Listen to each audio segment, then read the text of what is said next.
happens to everybody. Here's the other thing: as you look at your goals and look at your dreams, when you're going through some stuff, repeat out to me, please. When things go wrong, don't go with them. Yes, write that down. When things go wrong, don't go with them. When you're working on a business deal, you're counting on some money. Someone said you will get the loan and it falls through. You have an event and the people that you thought would be there and support you, they don't come through. Or someone turns against you, or you get ripped off. It's going to happen to you.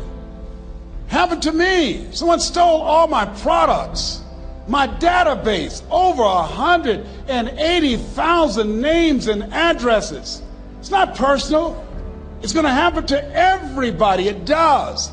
8 out of 10 millionaires have been financially bankrupt. Walt Disney had he filed bankruptcy 7 times and had 2 nervous breakdowns. It's called life.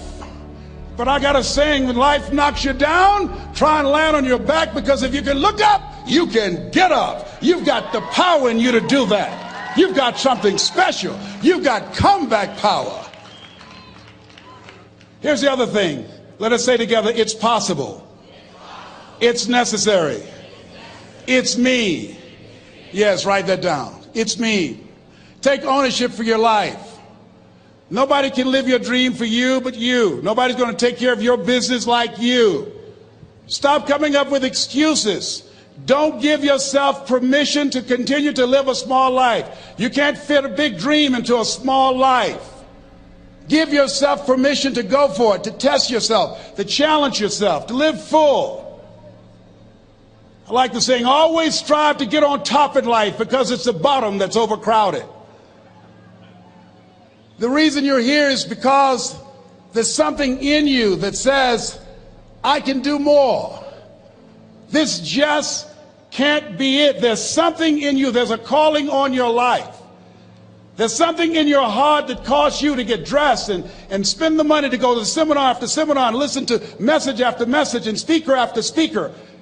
Because there's something in you that tells you this is not it for you. You have not peaked here. There's more in you that you are expressing. Eye has not seen, ear has not heard, nor has entered the heart of mankind what's in store for you if you challenge yourself, if you persist and persevere, if you take ownership for your life. George Bernard Shaw said the people that make it in this life, they look around for the circumstances that they want, and if they can't find them, they create them. Create what you want. You have the power in you to do more than you can ever begin to imagine, to control your destiny, to make a difference in our children, to make a difference on the planet, to make an impact. Let us say together, it's me. And let us say together, it's hard. Say it like you know it. Say, it's hard. Ladies and gentlemen, it's hard. There are people who have seen their retirements taken away from them by the corporations that they work for. They were within 2 or 3 years of retiring, and they had it taken from them. The #1 entrepreneurs in this country now are senior citizens. The #1 employer, #2, McDonald's and Walmart. And there's nothing wrong with those jobs. I guarantee you those people did not have a plan to end up living their lives at the end of life with those types of jobs. And they didn't have a plan like you have, and while you're investing in yourself, not to. And it's hard. There are people making choices between purchasing prescription drugs or paying for gas or a mortgage note. It's hard when you're working on a job for 20 years, 30 years, give them some good years, and then they come in and tell you, we've downsized. In other words, you're fired. And then you have to start all over again. How many of you know it's hard? Raise your hands, please. It's hard. And it's not fair. One of the things I like about T. Harv is he talks about work and investing in yourself. It's not fair when people are going up against that kind of stuff to tell them just think positive and be enthusiastic and everything will work out all right. Ain't that kind of party. It's hard. Life will put some knots on your head. I bought my first home for my mother I was rushing, didn't know what I was doing, and I bought a home that had a lien against it. And they called me, Mr. Brown, yes, there's a lien against your property. We need $55,000 if you're going to stay there. Wait a minute, sir. I just bought this home. The guy told me there were no liens against it. I'm not the one that owe you the money. You should have checked that out, Mr. Brown. Come on. I called my attorney. We followed up. Yes, Les, there's a lien against the property. But he told me there were no liens. He lied, obviously. Oh, my God. He told me he wanted to help me because he admired the fact that I was buying this home for my mother and that he was adopted, and he identified with me. Les, he suckered you. He played you, man. So what? Well, would they take payment arrangements? What about $5,000 a month? They want all the money, Les. They want all the money, or you're going to have to get out. The house is going up for sheriff's sale. Do you have it? No, I don't have it. Can they give me some time? Tell them to give me 3 months, please. Give me 3 months. My mother's in her 70s, man. She has a bad heart. Don't do this to me. This is my dream. Don't do this, man. Please, let me talk to them. Les, I'm talking to their attorney. They don't want to talk to you. I've got to talk to their attorneys. Do you have the money? No. Will they give me 3 months? No. What about 2 months? No, Les. They want the money in 7 days. Oh, my God. Let me call you back. I'm not sure. And I walked the floors thinking, God, how could this happen to me? I got to figure this out, huh? I got to figure this out. It seemed like the days were just ticking off. Thursday, I had to call them and let them know. They called me, Les, do you have the money? No, I don't. Friday, you have to leave. The sheriff will be there. You're going to have to leave, Les. They're going to take my house. What about my down payment? You lost it, Les. You lost it. Okay. I got to go. Yes. I prayed, Lord, please, if you show me that you're real, if you're really real, you think Paul worked for you, you haven't seen anything. Don't let me lose this house and watch what I'll do for you. I was trying to cut a deal. Have you ever tried to cut a deal? It's amazing how spiritual you get when you get in trouble. You know what I mean? When I was diagnosed with prostate cancer, I was going to bed with the Bible and the Holy Quran and Science of Mind and Joel Goldsmith, everything I could find. I was praying to Jesus, Yahweh, Melchizedek, everybody. I was calling on everybody. It's amazing. And here I was walking the floor 3 o'clock in the morning, and I had to go and wake my mother up.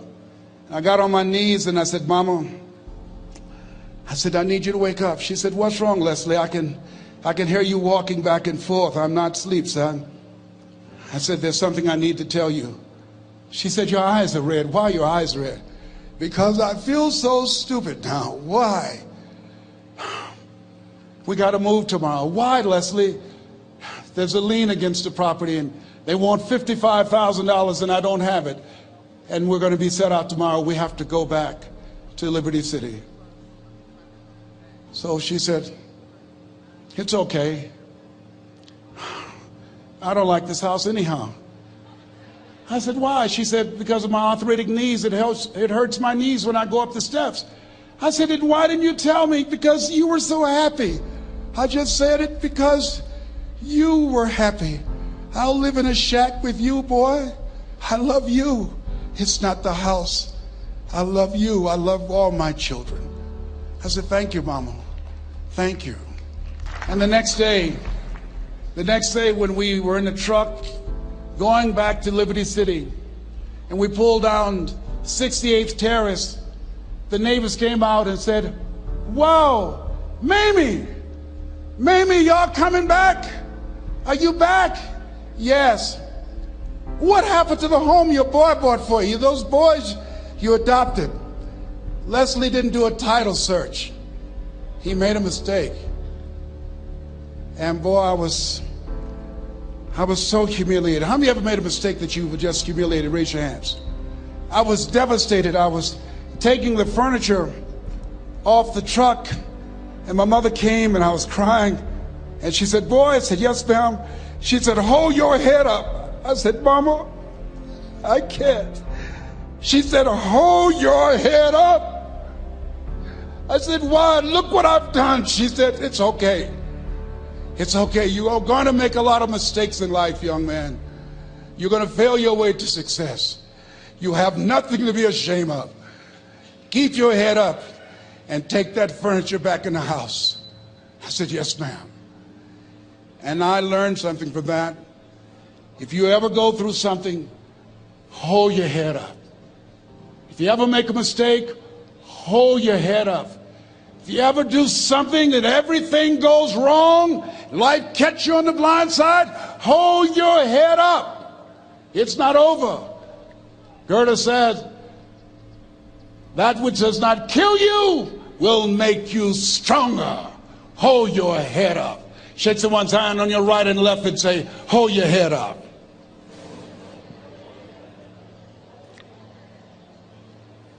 Here's something else, ladies and gentlemen. Repeat after me, please. You got to be hungry. Everybody together, you got to be hungry. I'll never forget Mr. Washington said, Mr. Brown, yes, sir. What do you want to do with your life, young man? I said, sir, I want to be a disc jockey. He said, Mr. Brown? I said, yes, sir. He said, you got to be hungry. I said, what do you mean by that? He said, people that are hungry are willing to do the things today others won't do in order to have the things tomorrow others won't have. People that are hungry are willing to invest in themselves. People that are hungry will go to seminars and workshops. People that are hungry are always searching, always seeking higher ground. So how do you want to make it? I said, I want to be a disc jockey. He says, good. Here's what to do. He said, I want you to read 10 to 15 pages of something positive every day. He said, you don't get in life what you want, you get in life what you are. You must program yourself to success. He said, I want you to listen to Earl Nightingale and Zig Ziglar. Listen, faith comes by hearing and hearing and hearing. He said, I want you to change your relationships. And I don't want you to ever lose your hunger. I said, what do you mean by that? He said, people that are hungry are unstoppable. People that are hungry are no matter what people. They make it happen no matter what. He said, I want you to listen to Paul Harvey. Who is he? He's the world's greatest communicator. Success leaves clues, young man. Always listen and follow people who are doing what it is you want to do at the level you want to do it, and learn from them. I told T. Hobb when we were standing by the stage, I said, hey man, I want to work more with you. I want you to coach me. I want to learn from you. See, I found you're never too old to learn and you're never too young to teach. Always have a thirst for learning. So I listened to Paul Harvey every day on the radio. While in school, I would go out and listen in his car. He gave me his keys. I was working to develop myself. And I continued to listen to motivational messages, and he would take me to see the late Dr. Norman Vincent Peale, who wrote the book, The Power of Positive Thinking. I toured with him before he passed. You have something special. You have greatness within you. Don't allow your circumstances to determine who you are. Don't allow your negative thoughts to hold you back. You have something special. You can do more than you can ever begin to imagine.